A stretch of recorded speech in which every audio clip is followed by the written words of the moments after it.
Le Seigneur soit avec vous. Et avec votre esprit. Bonne nouvelle de Jésus-Christ selon saint Marc. Marc au chapitre 4, les 20 premiers versets. En ce temps-là, Jésus s'est mis de nouveau à enseigner au bord de la mer de Galilée. Une foule très nombreuse se rassembla auprès de lui, si bien qu'il monta dans une barque où il s'assit. Il était sur la mer et toute la foule était près de la mer sur le rivage. Il leur enseignait beaucoup de choses en paraboles.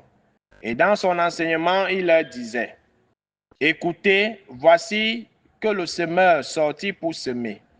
Comme il semait, du grain est tombé au bord du chemin. Les oiseaux sont venus et ils ont tout mangé. Du grain est tombé aussi sur du sol pierreux, où il n'avait pas beaucoup de terre, il a levé aussitôt. Parce que la terre était peu profonde. Et lorsque le soleil s'est levé, ce grain a brûlé et faute de racines, il a séché. Du grain est tombé aussi dans les ronces. Les ronces ont poussé, l'ont étouffé et il n'a pas donné de fruits. Mais d'autres grains sont tombés dans la bonne terre. Ils ont donné du fruit en poussant et en se développant et ils ont produit 30, 60, 100 pour un. Et Jésus disait, celui qui a des oreilles pour entendre, qu'il entende. Quand il resta seul, ceux qui étaient autour de lui avec les 12 l'interrogeaient sur les paraboles. Il leur disait, c'est à vous qu'est donné le mystère du royaume de Dieu. Mais à ceux qui sont dehors, tout se présente sous forme de paraboles.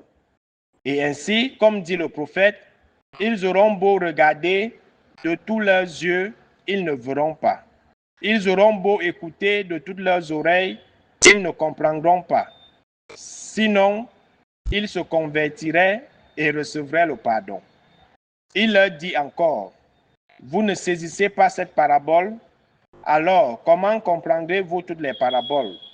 Le semeur sème la parole. Il y a ceux qui sont du bord du chemin où la parole est semée. Quand ils l'entendent, Satan vient aussitôt et enlève la parole semée en eux. Et de même, il y a ceux qui ont reçu la semence dans les endroits pierreux. Ceux-là, quand ils entendent la parole, ils la reçoivent aussitôt avec joie. Mais ils n'ont pas en eux de racines, ce sont les gens d'un moment.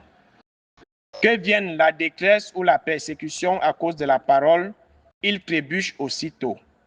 Et il y en a d'autres qui ont reçu la semence dans les ronces. Ceux-ci entendent la parole, mais les soucis du monde, la séduction de la richesse et toutes les autres convoitises les envahissent et étouffent la parole qui ne donne pas de fruits. Et il y a ceux qui ont reçu la semence dans la bonne terre.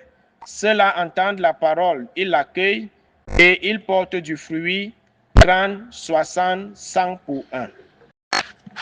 Acclamons cette parole de Dieu.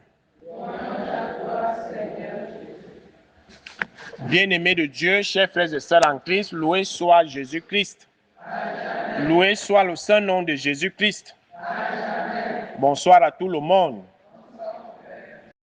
Nous avons débuté notre Triduum à Sainte Rita pour lui présenter nos causes difficiles.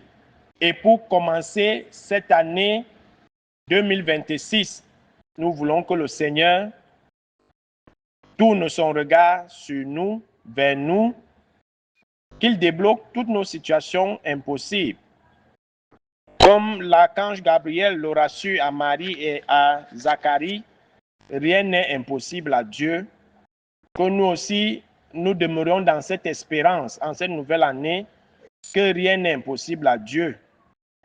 Et nous savons bien que l'espérance ne trompe pas.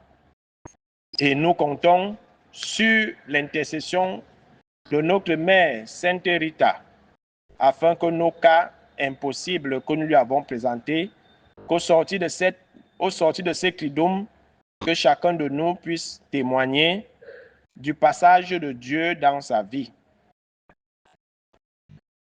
Au cours de cette messe, la parole qui nous est proposée est la parabole du semeur. Et le Seigneur vient d'être explicite, il vient d'expliquer en quoi consiste cette parabole que beaucoup n'ont pas compris. Et il a bien dit, tout le monde n'est pas fait pour comprendre, qu'il y a ceux pour qui cela est accordé. Et cela, c'est nous ici présents, nous les enfants de Dieu, nous les chrétiens.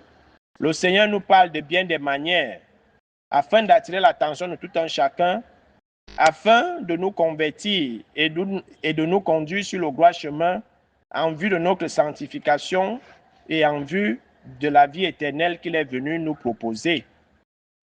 La parabole, c'est la parole de Dieu et tous les jours, le Seigneur nous parle. Tous les jours, le Seigneur sème. Et là, la particularité de cette parabole, c'est que le semeur ne se fatigue pas. Quel que soit le type de terre, la terre ici, c'est nos cœurs. Il y a ceux qui ont le cœur noir, le cœur rouge, le cœur, on ne sait même plus la couleur, kaki et autres. Il y a ceux qui ont le cœur dur comme la pierre. Mais le Seigneur ne se fatigue pas, le semeur ne se fatigue pas de jeter sa parole dans tous ces différents cœurs qui constituent les différentes terres, qui sont censés accueillir la parole de Dieu. Dieu nous parle de bien des manières. Et c'est ce qu'on appelle l'économie du salut. Dieu nous parle, pas des signes, pas des hommes, pas ses prophètes, pas ses prêtres, ses pasteurs. Donc on ne va pas dire que Dieu ne nous a jamais parlé. Celui qui va vraiment dire cela, c'est qu'il est ingrat. Ou alors nous voulons seulement que Dieu apparaisse, comme on voit souvent. Il faut qu'il apparaisse là, une lumière à remplir cette salle, cette église, et on suit une voix. C'est là où on va écouter Dieu. Il y a des messages qui nous sont donnés tous les jours. Est-ce que nous écoutons ces messages? Dieu nous parle tous les jours à travers la Bible que nous ouvrons tous les jours, à travers les méditations que nous lisons au quotidien, à travers les prédications. Dans nos forats, on publie la parole de Dieu tous les jours, cette graine. Mais est-ce qu'on l'écoute? Même lorsqu'elle est détaillée, comme on dit souvent, terre à terre, est-ce qu'on écoute? Alors, chacun va se reconnaître à travers ces différentes terres. Est-ce que mon cœur, c'est le bord de la route? Est-ce que mon cœur, c'est les ronces? Est-ce que mon cœur, c'est les pierres? Est-ce que mon cœur, c'est la terre fertile? C'est à chacun de voir. Est-ce que la parole de Dieu fait effet dans ma vie? Est-ce qu'elle me touche? Est-ce qu'elle m'interpelle? Si elle m'interpelle, je vais justement changer d'attitude et de vie. Mais si la parole de Dieu ne m'interpelle pas, ça veut dire que mon cœur reste encore fermé. Ça veut dire que mon cœur est dur comme pierre. Et donc la parole de Dieu ne peut pas s'enraciner. On a les soucis, on a tout ce qu'on a comme persécution, comme problème. Mais cela ne doit pas nous empêcher d'accueillir favorablement la parole de Dieu. Et de laisser cette parole grandir en nous afin de produire des fruits qui ne sont que les fruits de l'Esprit Saint, qui ne sont que les fruits de l'amour, de la justice, de la bonté, de la charité, à raison de 30, 60, 100 par personne. Mais pour cela, il faut un véritable travail en soi. Vous voyez que le semeur ne dit pas qu'il enfuit la graine dans le sol. Il dépose, la graine tombe. Donc pour dire que Dieu ne nous force pas. Sinon, on allait nous dire que le semeur allait bêcher la terre et enfuir les graines. Donc ça veut dire que c'est chacun de nous qui est libre selon son cœur d'accueillir la parole et de la laisser produire des fruits. Donc, cessons d'avoir des cœurs durs comme pierre. Cessons d'avoir des cœurs remplis de ronces. Les ronces ici, c'est souvent la jalousie. Tous ces soucis et autres là. Les cœurs pierreux. On est des chrétiens d'un moment. Quand tout va bien, merci Seigneur. Quand les difficultés arrivent, on perd la foi. On commence à douter de Dieu, de sa toute-puissance. Nous ne serons pas de ceux-là. Nous serons cette bonne terre qui accueille. Le Seigneur n'a jamais dit qu'étant chrétien, la vie sera facile. Tant qu'on est chrétien, on est dans le combat de Dieu. On dit bien que c'est le combat de Dieu, ce n'est pas notre combat. Mais nous sommes dans ce combat et nous devons garder les yeux fixés sur Jésus-Christ pour avancer, pour gagner et pour produire des fruits. Ce n'est pas nos combats. Que le Seigneur,